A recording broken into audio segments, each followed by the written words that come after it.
చూపించలేదండి, మర్చిపోయాను. కొత్తగా వచ్చాయి మార్కెట్లో చింతకాయలు, పచ్చిమిర్చి, జీలకర్ర, మెంతులు వేసి ఫ్రై చేసుకొని మిక్సీ పెట్టానండి. కొత్త చింతతొక్కు అండి. చిన్న చిన్న చింతకాయలు వచ్చాయి. నేను నిన్న కోటిలో వెళ్ళినప్పుడు తెచ్చాను. ఇది ఒక చట్నీ రెడీ అయిపోయిందండి. పోపు వేసేసుకున్నానండి ఇందులో. మీరు కూడా ఒకసారి చిన్న చింతకాయలు తెస్తే పచ్చిమిర్చి, చింతకాయలు, మెంతులు, జీలకర్ర, పసుపు, ఉప్పు వేసి ఒకసారి ఇలా చింతతొక్కు చేసుకోవచ్చండి. ఒకసారి ట్రై చేయండి. ఇది ఒకటి కూడా రెండో టైప్ చట్నీ అండి. బీరకాయ, పచ్చిమిర్చి, నువ్వులు, చింతపండు, ఉప్పు, కొత్తిమీర అండి. బీరకాయ బాగా కడుక్కొని పచ్చిమిర్చిని కడిగి నూనెలో ఫ్రై చేసుకోవాలండి. నువ్వుల్ని కూడా ఫ్రై చేసి పక్కన పెట్టుకోవాలి. ఫ్రై చేసిన బీరకాయ, పచ్చిమిర్చిలో ఇలా నువ్వులు వేసేసుకోవాలండి. నువ్వులు వేసుకొని కొత్తిమీర, ఉప్పు, చింతపండు వేసి నీళ్లు లేకుండా మిక్సీ పట్టాలండి.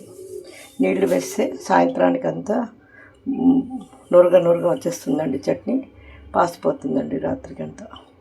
నీళ్ళు వేయకుండానే ట్రై చేయాలండి. ఇక్కడ మెత్తపడకపోతే కొద్దిగా వేసుకోవాలండి నీళ్ళు. ఫ్రిడ్జ్లో పెట్టుకుంటే రాత్రి వరకు కూడా తినొచ్చండి. నీళ్ళు వేస్తే మాత్రం అసలు ఉండదండి. మధ్యాహ్నానికే నురగ వచ్చేస్తుందండి. స్మెల్ అవుతుంది చట్నీ. ఇది మూడో రకం చట్నీ అండి. మూకుడులో నూనె ఉంది. అందులో జీలకర్ర, మెంతులు వేసుకుంటున్నానండి.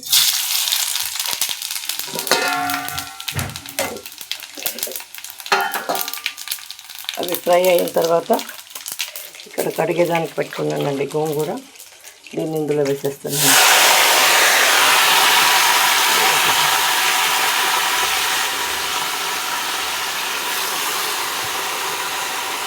కొద్దిగా ధనియాలు కూడా వేసుకోవాలండి ఇందులో. నేను స్కిప్ చేసుకున్నాను.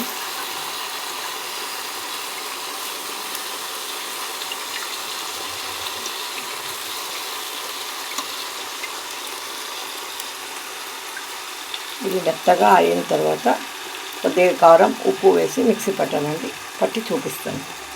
ఇలా లిబర్టీ కంపెనీ తెచ్చుకుంటామండి ధనియాలు. ఆ ధనియాలు కూడా కొన్ని వేసి ఫ్రై చేసుకోవాలండి. మీ ఇంట్లో ఏ ధనియా ఉన్నా వేసుకోవచ్చండి. ఇదే వేయాలని ఏం లేదు. ధనియా పౌడర్ ఉన్నా కానీ ధనియా పౌడర్ వేసుకోవచ్చండి.